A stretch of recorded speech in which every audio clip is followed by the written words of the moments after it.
Hey guys, today I just thought I'd show you quickly how to use the Ninja blender and soup maker. Now, the first thing you want to do on the top left hand corner is to turn the machine on. We press the on off button for that, so that turns the machine on, wakes it up, it says hello. If you just wanted to use it as a simple blender, so you're putting a few ingredients in and you just want to whiz them up and blend them, then down here we have two buttons. So the one you would want to press is the blend button. And then you would either select low, medium and high to do it for an extended period of time at those different intensity levels. Or you would just press the pulse button to give it a quick pulse look. Or we could just press, like I say, we press low.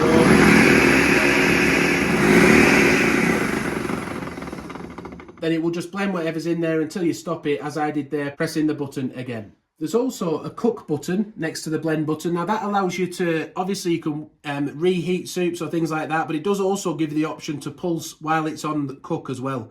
So if I press cook just to demonstrate that, I'll press cook now. You can choose again from the low, medium and high settings as to what heat you want. So I'll pop it just on medium. Then the heat on sign comes on to show that it is cooking. And again, it just has a timer there to let you know how long it's been going for. Then you would just press, if you wanted to, during the process, whenever you wanted to, the pulse button.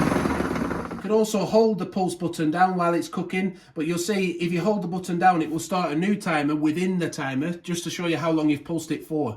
So I'll do it for 5 seconds just to show you that.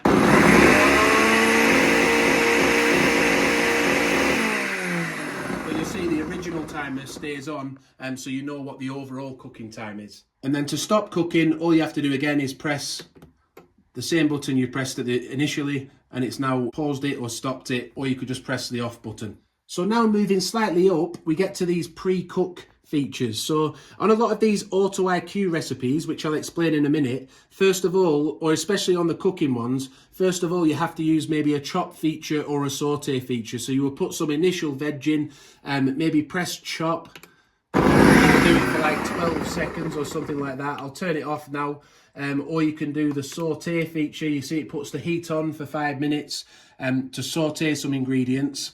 And that's really for use before some of these cook Auto IQ settings. Yeah, so say you selected smooth soup, you might put a few ingredients in first, use these pre-cook buttons, and then once you press smooth soup, that's like an auto cooking element where it will pulse it as and when it needs to for whatever length of time is required. So if I press that now, it's on for 30 minutes. Look, the heat on button is on, and it will just pulse it as and when it needs to. My advice would be to either use the recipe book that Ninja send with the blender and soup maker, or to find a recipe online to follow, because although there are Auto IQ settings and it does pulse when it needs to itself, you might still have to add certain ingredients at certain times. And we can see that when we did a chicken noodle soup, for example, which I'll link to above now, we had to add noodles in at the end before the cooking time had finished. But if you're not making a soup or anything heated, then you have this blend area where it will make cold Auto IQ recipes. So if you find a recipe for a frozen drink, you can add the ingredients, press the frozen drink button.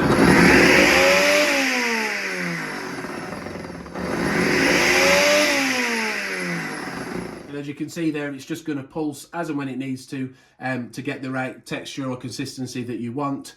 We've paused it, so if you press the button again, it will pause it, but you can also turn it off at any time too. When you're finished, you'll see there's an auto clean button here. You would put some water in the machine with some fairy liquid. We've got a video again showing you how to do that on the channel. Then you would just press the clean button, and that would then just whip the water up inside, and it does a really good job of cleaning it. Even when you've made quite a messy soup, it does a good job of cleaning it automatically for you. And the final thing to mention really is this keep warm light here. Once you get to the end of the soup, it will keep the soup warm for a certain length of time, just in case you need to walk away and leave it there. And you can't pour it straight away, at least you know it'll still be the correct temperature at the end. So that's the buttons explained. So the markings on the side of the jug here, obviously you'll put your ingredients in, but you'll also add stock and things like that when you're making a soup.